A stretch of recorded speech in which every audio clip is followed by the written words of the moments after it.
Leah says that leaving the church really gave her a sense of purpose, and that is to ultimately share her story and help share other people's stories to help people. I would like to be the face of resistance of abuse, regardless if that's Scientology. I am not a person to sit by and watch people lie and abuse people and take advantage of people. It doesn't matter what it is. And in 2016, she started the docuseries on A&E called Leah Remini, Scientology: The Aftermath. You need to be held accountable. People will continue to speak. People will continue to fight.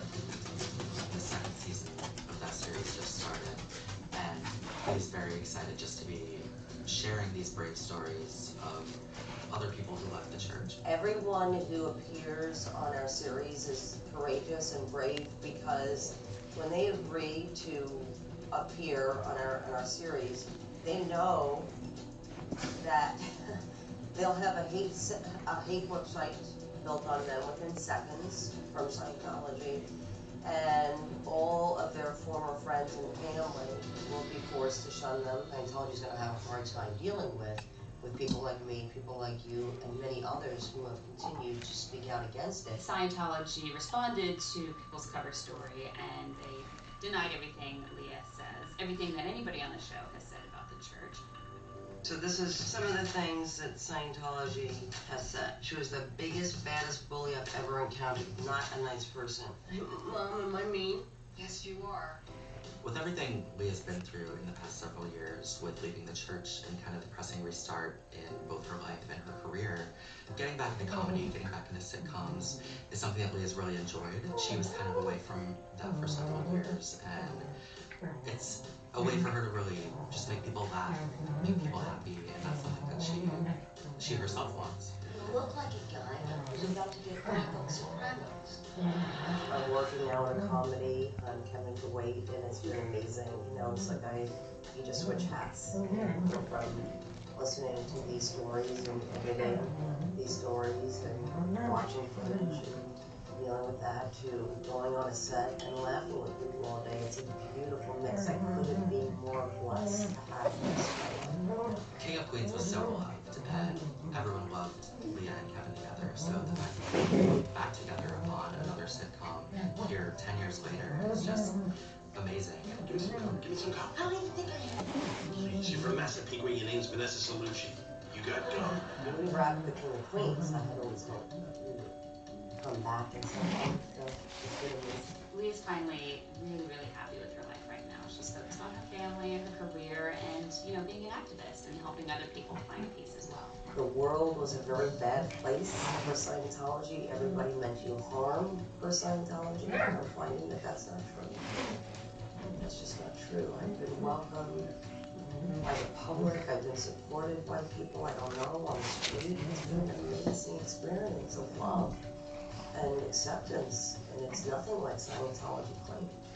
There's also a sense of peace, of knowing who I am and who I want to be, and I just want to be happy, and I want to help.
life has been leading up to this. Really good. Do not make me cry at the stage, Sally. Stop looking at me! Because women will fix it. Thank you and good night.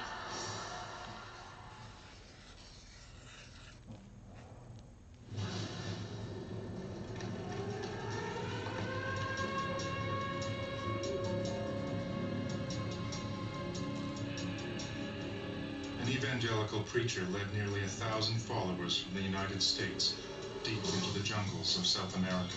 How about you? Is the best thing ever happened to you? They would build a new community, free of oppression and violence. It was to be their paradise on earth. I wanted to leave as soon as I got there. I was in an armed encampment. But outsiders threatened to expose the dark side of their leader. We are going into Jonestown. And if any of your family members want to come home, then by God, we're going to bring them home. You people come from just leave us. You're killing everyone! In one day, two worlds collided, and paradise was lost. Know that you have never been loved so much as I love you right now.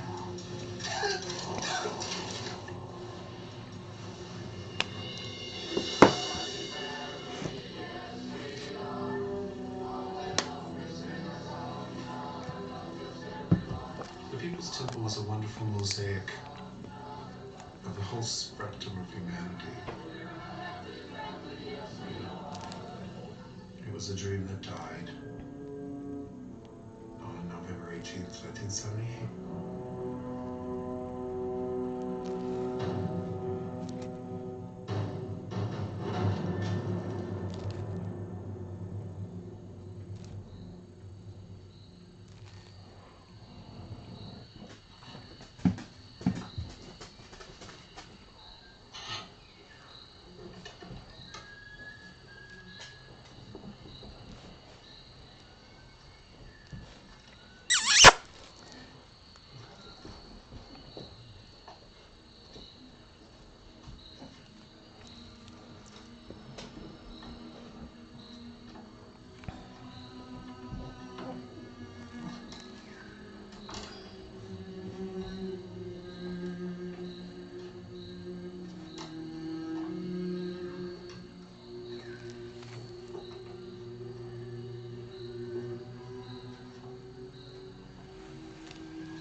The threat of mass suicide was quite real.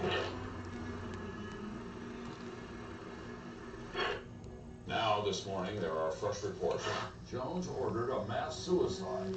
914 people were murdered or drank Kool-Aid laced with poison. And a lot of the children were crying. And he was telling them not to tell the children that they were dying, not to tell them it was painful, and that people had to die with dignity. In November 1978, reporters around the world broke the news that Jim Jones and more than 900 of his followers died.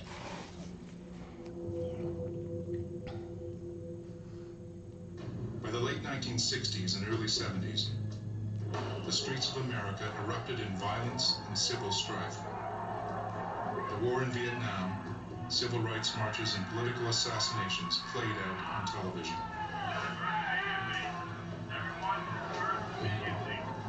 Out of this turmoil, thousands of Americans flocked to hear the sermons of a charismatic preacher named Jim Jones. A fiery orator, Jones's early speeches were a mixture of socialist ideals and Christian redemption.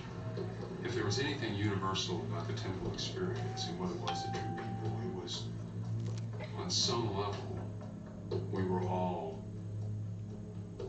wanting to belong. Some turn to the temple because they need help. Others want to serve humanity.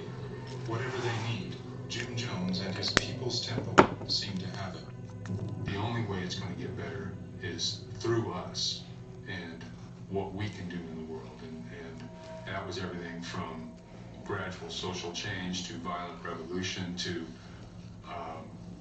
cleaning up after nuclear fallout.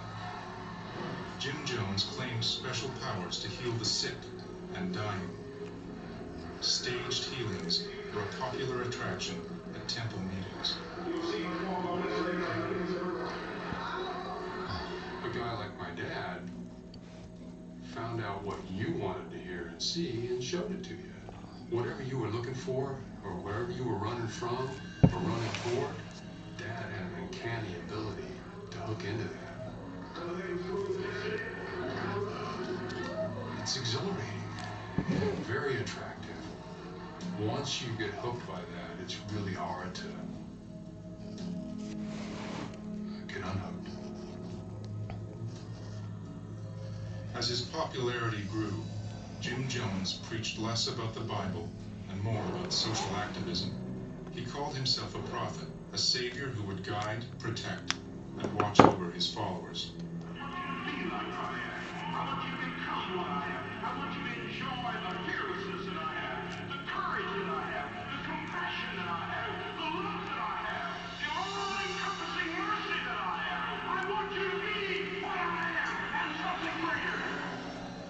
Jim Jones's devoted followers referred to him as Father.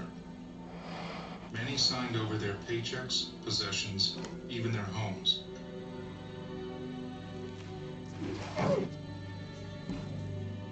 But at the height of his power, a darker side of Jim Jones emerged. Former temple members accused Jones of physical and sexual abuse, mind control, and forced druggings.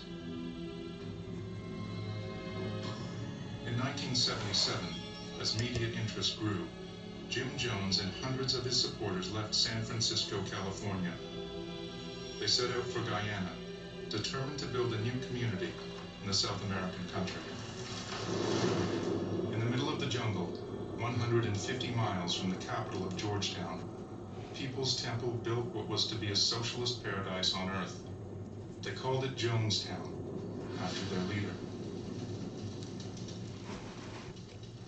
Because of Father's example here in Guyana, we're building equipment and doing things to feed hungry people and set up a little town, an actual community or a country of our own where we can live the way we like to live with our own lifestyle, not to be interfered with people from the outside and to help starving masses of the world.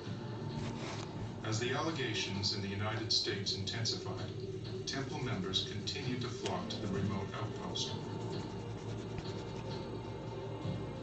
Labeling the attacks as a government conspiracy to topple People's Temple, Jones and many of his followers denied the charges. It's the most beautiful place I've ever been in all my life. There's so many wonderful things about it. This is a beautiful place here, and it's fun over here. It's really good.